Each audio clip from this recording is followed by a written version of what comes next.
I'm Pierre Wilson, Senior Director of BLEXIT and the founder of the BLEXIT chapters. I want to share why BLEXIT isn't just another movement. BLEXIT is the hands and feet of real change in minority America. From the streets of Baltimore, Atlanta, Chicago, and Detroit, to the campuses of our nation's historic Black colleges and universities, we are there. We don't just talk about the issues, we get directly involved, right in the heart of where liberation is needed the most. Unlike the left, we don't believe that the solution to fixing problems in Black America relies in more government handouts. That's why we address the root causes. We know that so many in the community don't chase after that dream job because they lack the confidence. But why? It could be as simple as they've never been taught how to write a resume. So we have resume services. We do job training. We believe with the right resources and tools, you can do more for yourself than whatever the government can provide you. We know that if someone ends up on government dependency, their children are more likely to end up on it as well. We are making a genuine impact, one community at a time. And here's something remarkable. Over 70% of our leaders once identified with the left, but they've made the powerful choice to break free from a victim mindset. Well, you know.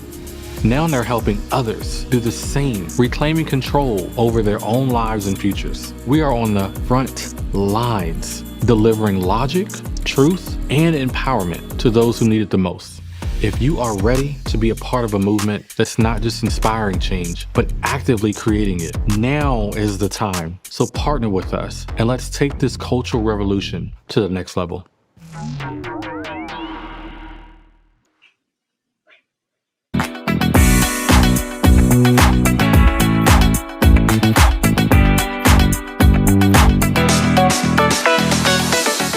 Grace and peace, you guys. Welcome back to Unshakable with April Chapman, where we discuss all things social, cultural, political, and theological from a biblical perspective. You guys, today's guest is someone who knows a thing or two about breaking free from the victim mindset and flipping the cultural script. My guest today is Pierre Wilson, who is the Senior Director of BLEXIT at Turning Point USA. And he leads, dear ones, the largest conservative minority grassroots movement in the country. He is a Liberty University graduate, a dynamic speaker, a husband. He's a father of three, and he is host of the podcast Unchained with Pierre Wilson. From launching the very first BLEXIT chapter in North Carolina to building a national momentum with over not one, not two, but 47 chapters and thousands of supporters. Pierre is all about faith, freedom, and fighting back against groupthink. You guys, this is going to be an amazing interview. Let's get into it and welcome my guest, Pierre Wilson. Pierre, how are you today? It's a pleasure to be here, especially with you, April. I'm so glad to be on your show. I'm so proud of you and all that you've been doing. Thank you so much. I thought it was so funny because this is kind of like full circle to my whole conservative journey. BLEXIT was kind of like my coming out party. It was the organization and the movement that gave me the strength to say, you know what, darn Skippy, I am conservative.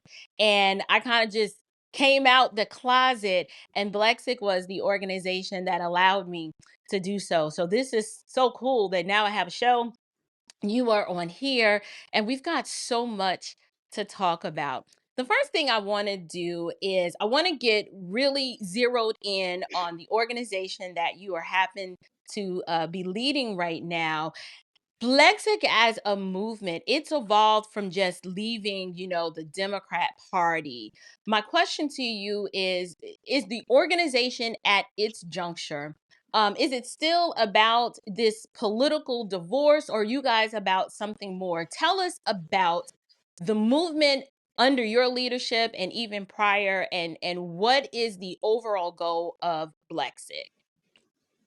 Yeah, so the early days, which I know you remember so well, is we were really talking a lot about leaving the Democrat Party, but we realized really early on that this was a cultural shift. This was much bigger than just leaving a party. And now, while that's a huge part of what a lot of people do when they wake up and they decide to make that choice, right? Once they have all the facts, it's just about groupthink as a whole. This is about fighting back against the victim mentality, whatever that may be, whether it's whether you think that the American dream is not for you, or you believe that you can't go past whatever your parents have done in life, right? We have some people who have cycled through the same things that their parents have done.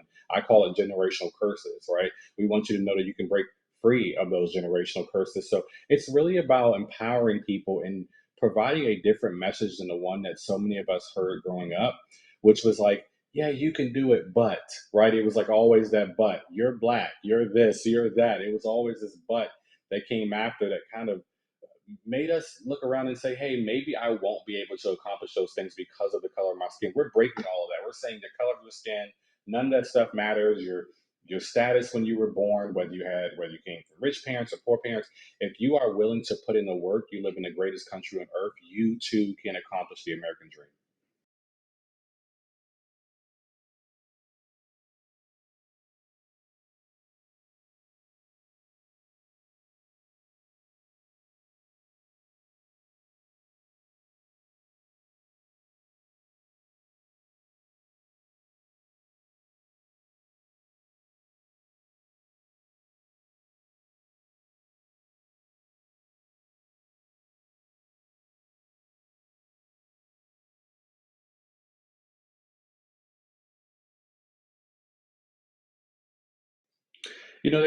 There's nothing more powerful than real life examples. People who are, who have gone through exactly what you are going through. So when we're out there and we're talking to people, that video clip you played earlier spoke to that. 70% of us identify with the left. 70% of us had a mindset that is very similar to the people that we are talking to, that we are reaching. I can speak personally about myself. I was participating in BLM riots at one point. I too thought that I was not able to accomplish certain things because of the color of my skin. I thought that I had to vote a certain way. I completely disregarded really how my faith tied into my politics. I always saw myself as a Christian man, but I wasn't actually aligning my vote and really a lot of my views with the biblical perspective. So I understand the space that they're in, but more importantly, April, we understand why they are in that space. There've been so many conservatives long before me, so many trailblazers who have done so much to lay the groundwork, right? But I think one of the things that the right has not done well enough is really understanding how so many in the black community how they even got into that space. And it's because they're in an echo chamber. You wake up in your household, your parents are probably talking to you about the same things that kind of, unfortunately, in some ways, maybe push a victim mentality because their parents told them. You go to school, your teachers, your professors, your favorite musician, your favorite basketball player. Look at LeBron James's political views, right? Everywhere around you, everyone's saying the same thing. You don't really have another perspective. So BLEXIT is simply going into these spaces that the left has owned for so long, and we're saying, hey, we were you. We know what it's like to think exactly how you're thinking. We understand. We're not here to beat you up. We're not even here to tell you what decision to make. We're here to give you all the facts, and then you make an informed decision. Wow, I like the idea of empowering individuals to make their own decisions. So much of the groupthink that many of us experience today has more to do with pressure to think and believe a certain way. Now, I was involved with Blexic very early on, and I understand the pressure, the people, out there saying things like, "Oh, you're just grifting," or "This movement is just blackface for white conservatism." How would you respond to individual critics who say things like that? I can tell you again from personal perspective, I lost a lot to be to do this turned on me. I actually, my mom and I stopped talking for over a year.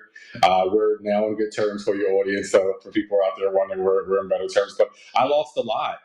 There was a part. I'm actually in the process of writing a book, and I'm going to discuss this a little bit in my book. But I really sacrificed so much things that I've never talked about publicly to fight, and so many people in Brexit did the same thing. I know you, for example, you've lost a lot to stand up for bold truth, and But when God calls do something, you answer that call, and you have to trust that He knows what He's doing, even when everything around you looks like it's falling apart. There were moments, April, for sure, where I was like, Lord, are you sure about this? Because this doesn't look like this is going so well. But He was right as usual. And for those who who are saying this is just blackface for white conservatives, I think Brexit is proof 100% that it's not. It was actually founded by two black conservatives, Brandon Tatum and Candace Owens, and I, as you mentioned, launched the first Brexit chapter with three black people who all broke free from the left. There and I think white conservatives actually got it wrong for so many years. I love my fellow white conservatives. Don't get me wrong, but I think their efforts when it came to outreach wasn't exactly effective. And now you're seeing more groups that are led by people who have done, or excuse me, who have been through what a lot of these black liberals are going through right now. And you see why it's more effective, as evidenced by the poll numbers and of the Democrat Party. You saw in the last election, black men made a huge shift, a bigger shift than people thought they would make in this last election. And you're seeing the numbers even higher when you look at the approval rating for Trump amongst black men. I just looked the other day; it's at the highest it's been first or second term for him, right? So you're still seeing this shift happening in real time, and it's because we have people in the movement now who understand and relate to what these struggles are on the left for black liberals. Right. So it's interesting that you bring up, black liberals and how the messaging perhaps from white conservatives kind of didn't land with people who look like us. However, on the flip side, we are seeing this resurgence. I don't know if you've seen it on TikTok and on YouTube of like black nationalism.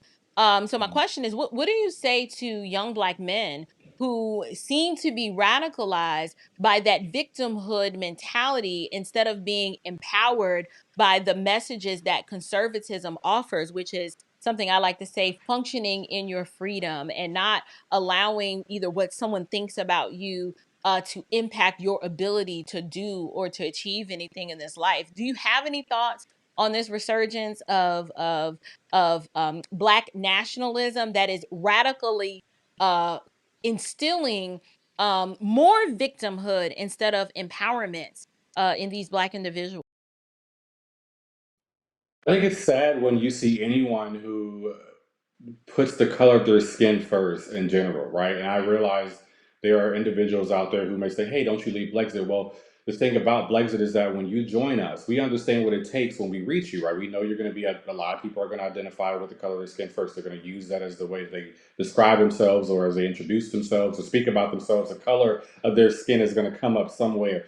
But I always say 3 to 6 months in, the goal is that you start looking at yourself as a patriot, as an American, as a Christian, whatever else outside the color of your skin, right? We want you to realize that you're in the larger fold of America. So for these people who are doubling down on their skin color and encouraging people to let that be the defining point of, I guess, their personality or who they are as a person, shame on you. Shame on you, because that doesn't do anything besides, like you mentioned, create more of a victim mentality. And for a man, especially as men, I definitely speak a lot to the men, to go around with any type of victim mentality. What a wimpy thing to do. What a wimpy thing to do. In our DNA, we should be. I know when I wake up every day, regardless of the problem, my wife always laughs because she's like, I could sit. My wife is like, I could sit over here and panic about something, and your first thought is, what's the solution? Let me figure out a solution for it. Let me figure out a way to take care of this. That's what men should do.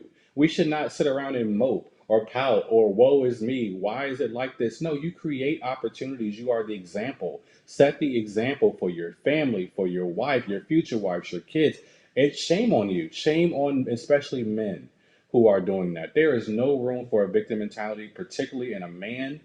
That God calls us to lead. We are to be strong. We are to be guided by Him, and There is no victimhood from Him in the Bible. So at the end of the day, shame on them. Shame on them. Right. I see a lot of that soy boy energy coming from individuals on the left. And as a Yeah. female, it's sad to me, but it also makes me laugh because I'm like, why is it that a man is emoting and becoming so demonstratively emotional about things that should not these are issues that I understand, sticks and stones may break my bones and words should never hurt me.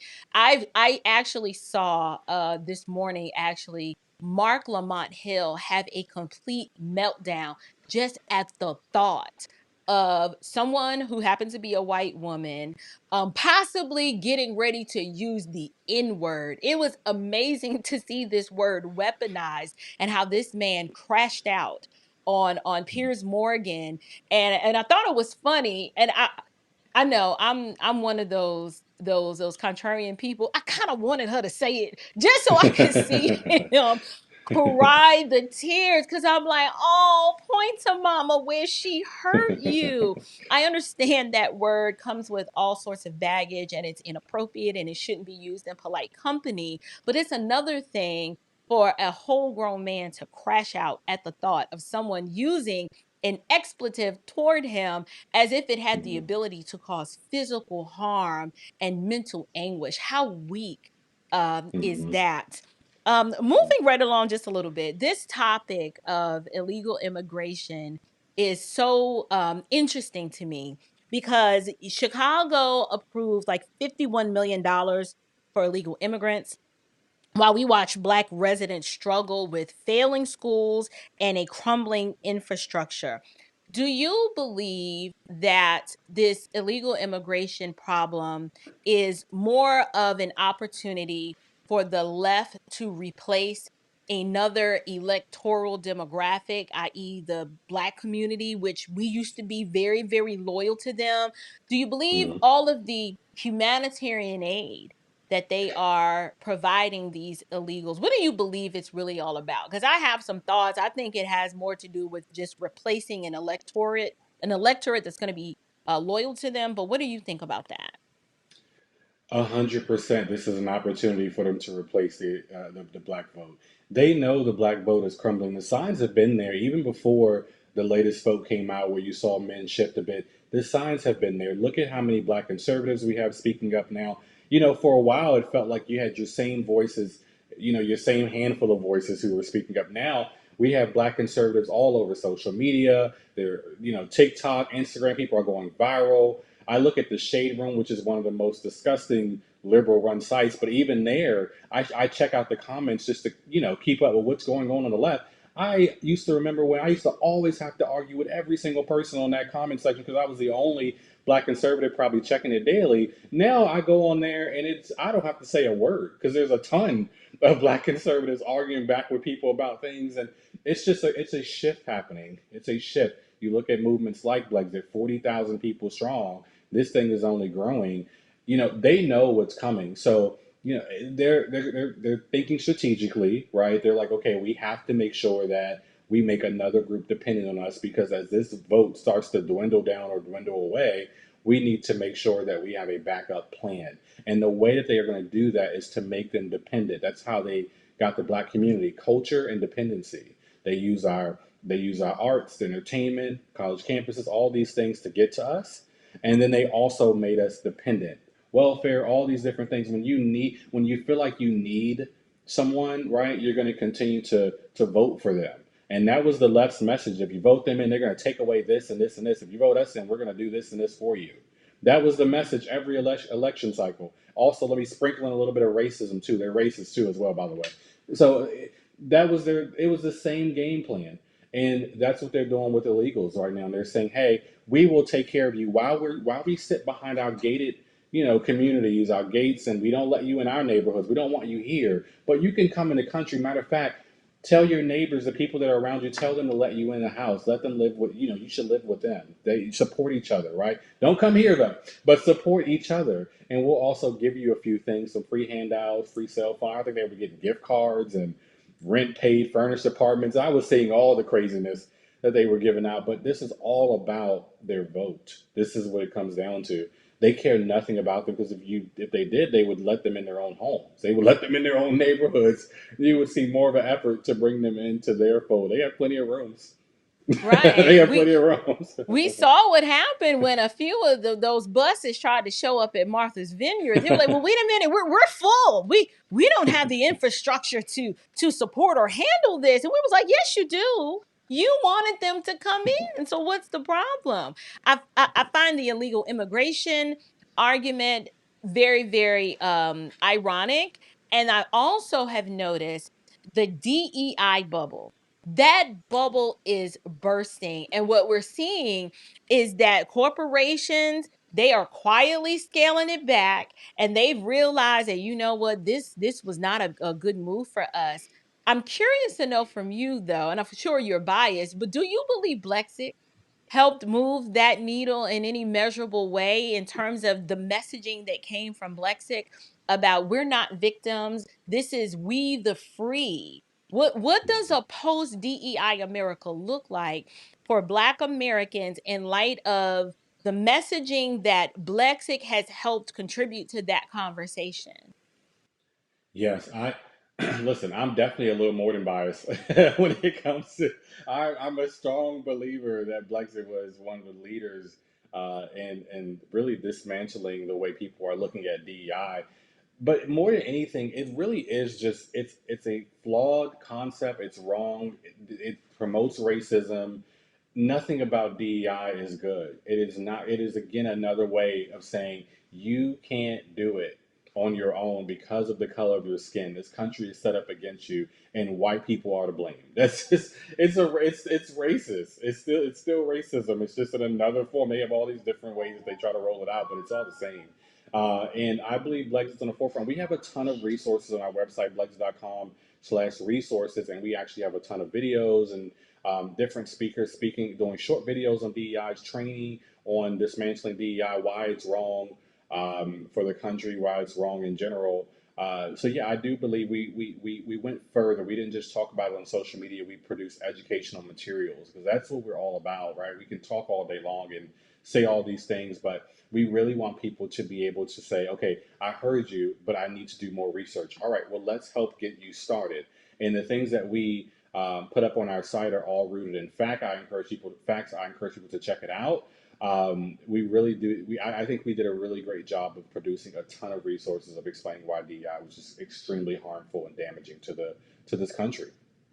Well, I think that's impactful that Blexit is not just a voice for this movement, but they're providing, like you said, these educational resources to empower people apologetically with how to respond to so many of these cultural issues. Now, as you know, within minority communities, particularly the Black community, how influential the church is. And as you know, on Hmm. my platform, I talk a lot about these theological issues. Have you noticed, because I know I have, there's been a lot of spiritual gaslighting coming Hmm. from the religious left. We have this Target boycott that is currently underway by a very prominent religious leader on the left, Dr. Jamal Bryant. Hmm. And I think it's interesting that he's been able to garner media visibility to champion his cause, not realizing that he is effectively um, encouraging Black America to beg for training wheels. That's how I look at Hmm. DEI as training wheels that you just refuse to take off because you could ride a two-wheeler. You could, but that's going to require some effort and tenacity on Hmm. your part. But instead, you're like, no, I need the training wheels. Open up doors and spaces for me. What are your thoughts on the spiritual gaslighting that's coming from the religious left? Do you have any thoughts on that, and how do you combat that messaging coming from, because it's coming out of churches? He is Hmm. a so-called pastor leading this charge. Hmm. Well, there were two places that I felt like the left has completely dominated as of recently, and it's HBCUs and churches.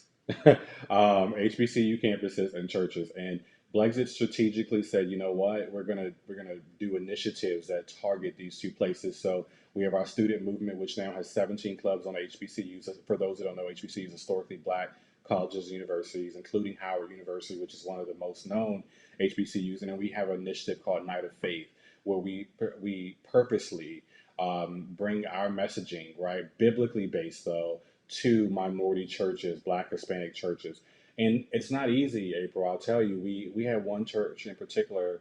I won't put this pastor out there, but one church in particular we were working with, and for months we were talking with him, and he just was adamant, I will not let Blexit into this church. You guys are not. I can't host you guys. Absolutely not. No, no, no, no, no. We wore him down, 5, 6 months. By the time we wore him down, he not only welcomed us with open arms after really learning more about our message and what we stood for, he welcomed us with open arms. He had his choir in BLEXIT shirts. We didn't even ask for that. He put his choir in BLEXIT shirts. So he loved us after the service. He welcomed us. And it just shows that if we put forth the effort, I'm talking to those on the right, we can get back into those churches, because right now they're overrun with leftist politicians. The pulpit, unfortunately, has been taken over in many ways by leftist politicians, leftist thinking, and that's concerning, because people go to church to really hear the word, right? Just, we don't need all that political mess in there, especially when it doesn't align with the Bible. I'm not talking about the politics of the Bible, because people say, "Oh, well, church and state completely separate." No, no, no. Your faith. I'm a big believer that your faith should drive your political views, but we don't need you adding things in there that's not there. Okay, some of the stuff that they're doing in these churches now is they're inserting their own political views, and they're trying to tie the word of God to it. And if I said shame on the men earlier who were promoting a victim mentality, shame on these pastors and these bishops and these deacons, okay, because you are leading an entire flock the wrong way trying to do that. So, I encourage people in general, though, have your own relationship with God. Make sure you're studying the word yourself, because ultimately you can call out your pastor. Your pastor is not God. At the end of the day, yes, as a pastor, but he is not God. Sometimes we got to push back. So, BLEXIT is helping people do that through Night of Faith Initiative. We're bringing a bold and encouraging, empowering message that is biblically based to these churches, so people can hear an alternative perspective. As you notice, April, we're about action. We don't want to just talk about it. We really want to do things that help make a difference.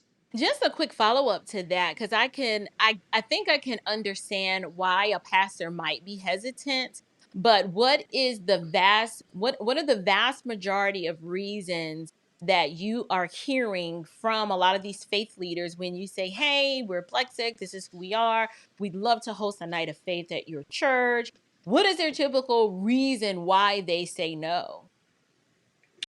Typically, it's not the it's probably what you're thinking too. It's losing members potentially, right? You don't want to turn people off. You're concerned of how this is going to go over. We've had pastors who have welcomed us, but have still been kind of reluctant, like you can tell in the conversation. And it's not them per se.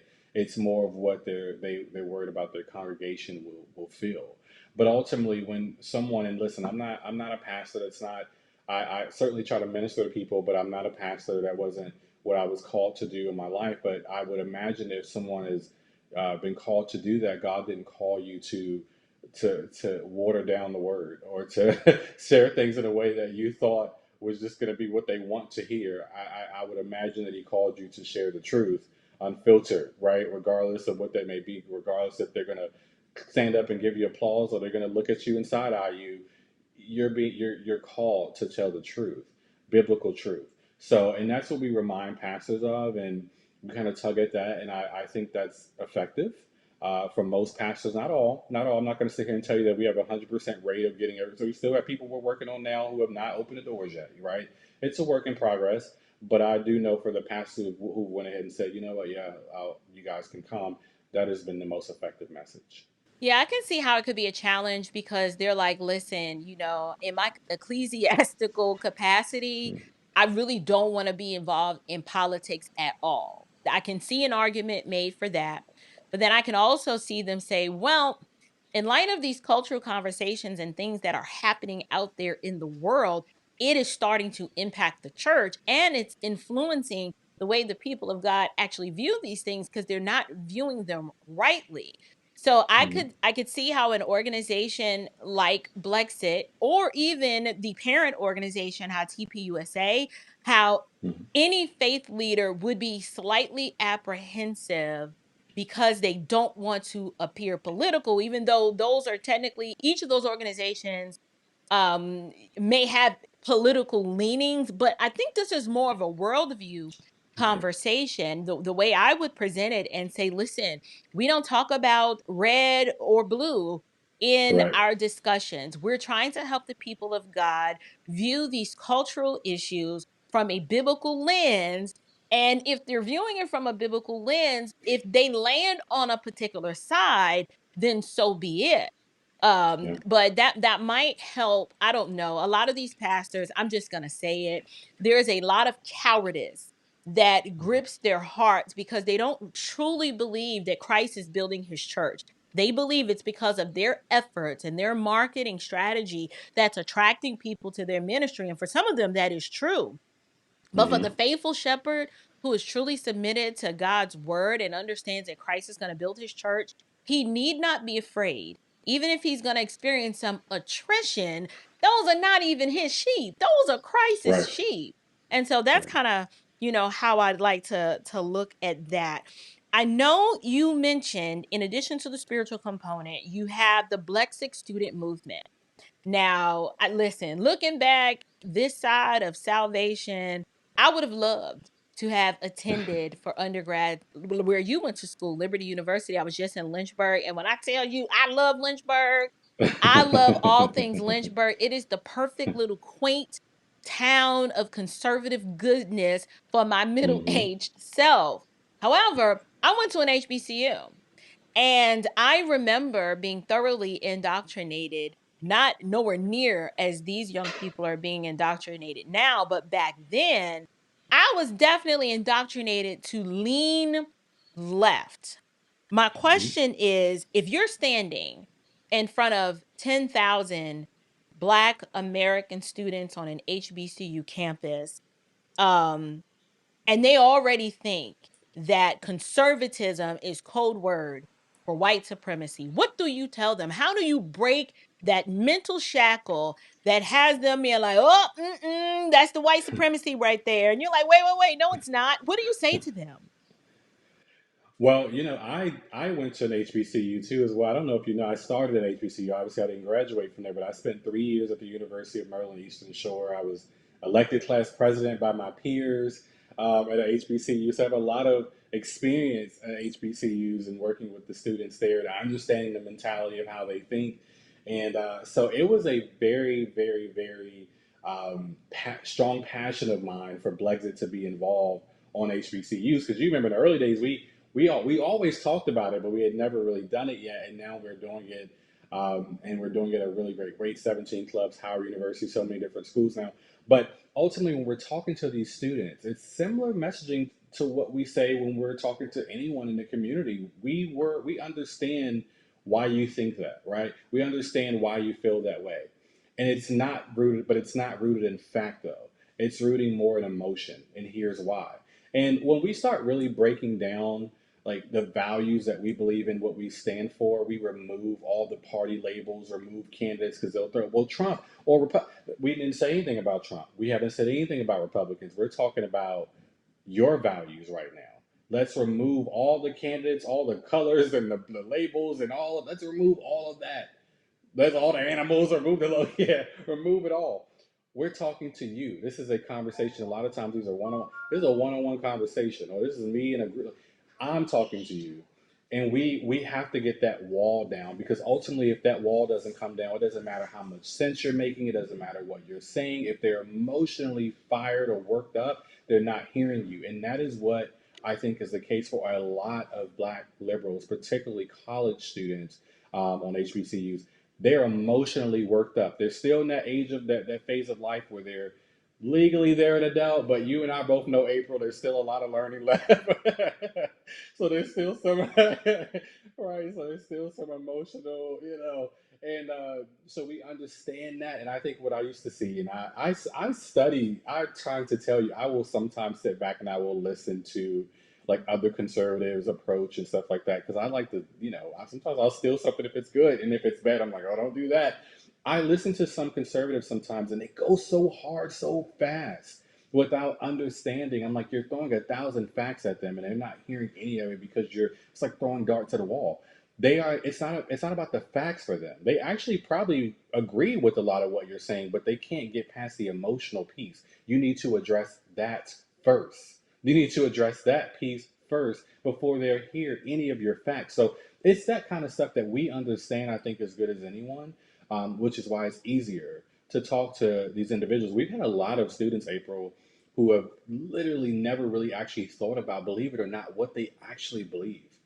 Whatever they're saying or whatever they're speaking is because their parents told them, or they were told it was right, you know, or somewhere along the line someone told them this is what they are supposed to believe. So they're fighting passionately about something they haven't even looked into. You know, and we found that to be the case a lot. So why would you sit here and argue and throw 1,000 facts at someone who hasn't even researched their own stance? You have to work through that emotional piece first, which is, I would say, I'm not even kidding, probably 70 to 80% of the people we talk to, it's emotional manipulation we're breaking down. Wow. Well, I mean, I understand the emotional manipulation can be a very difficult stronghold to break. And so I am assuming one of those, the fruit of the spirit of being patient with these people, but also being very firm and assertive, because a lot of them have never had their worldview challenged. And so Mm, I'd be interested to see what that's like on a I've never been to a college campus, in a political capacity to, kind of persuade, kind of like Charlie Kirk does when he goes on these mm. college campuses. But I think it would be interesting. I think all of us should at one point engage with the left to find out what is their pain point. Why are they so emotionally invested in this worldview? And then how do we, little by little bit, chip away at the mental blocks that they're having so that we can move forward in a substantive conversation and then talk about the facts. I Right. just think that's interesting.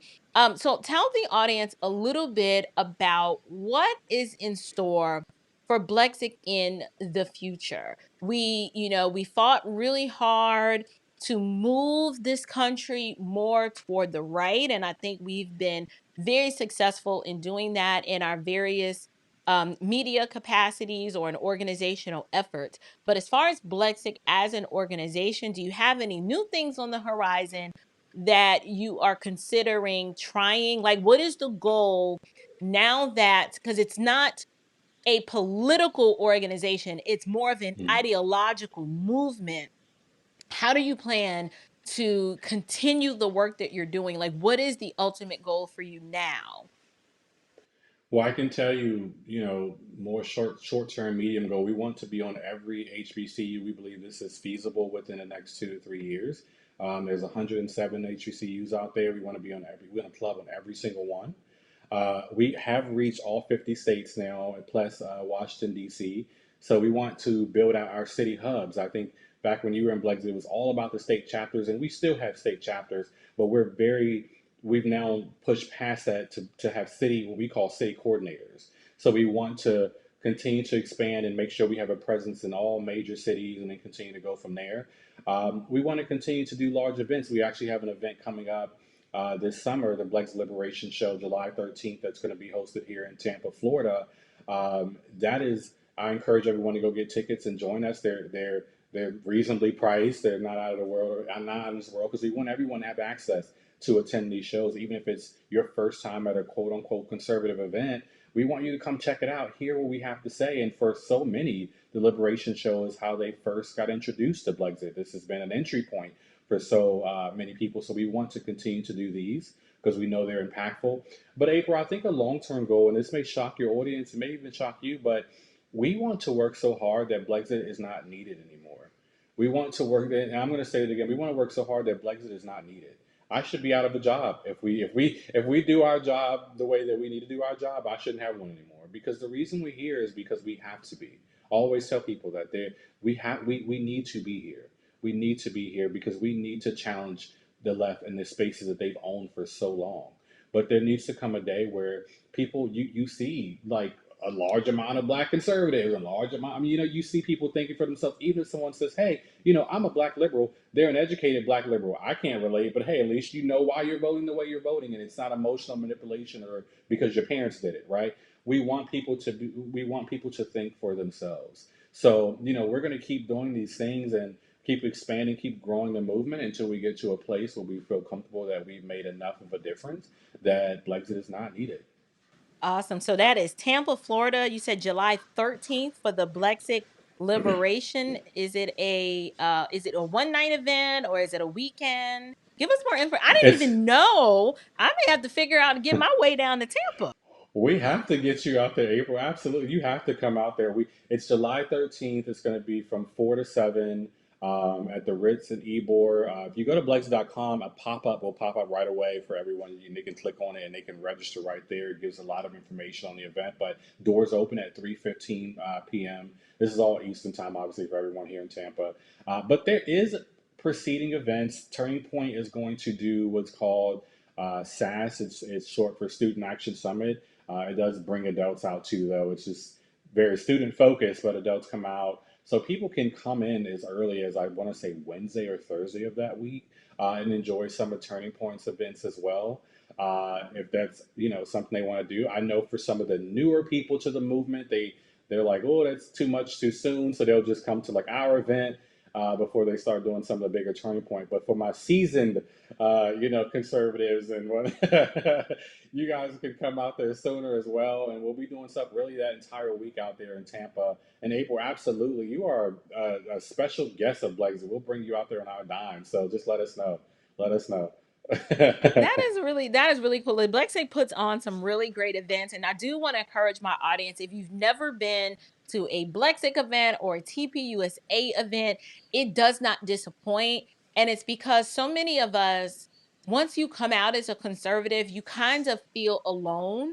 And when you go to these events and you see there's so many people who either look like you or look different from you, but you all are there with the shared value system, it kind of feels like it's a little family reunion no matter what city you go to, and you meet people and you exchange numbers. It's just a really cool sense Hmm. of camaraderie. And I think it's important for individuals who are conservative, who feel like I'm the only one who thinks this way. You're not alone. So try to make it your business to come. So, Pierre, tell Uh, the audience, as we wrap up here, how they can learn not just more about BLEXIT, but more about you and your podcast. Talk to us a little bit about that and how we can find you.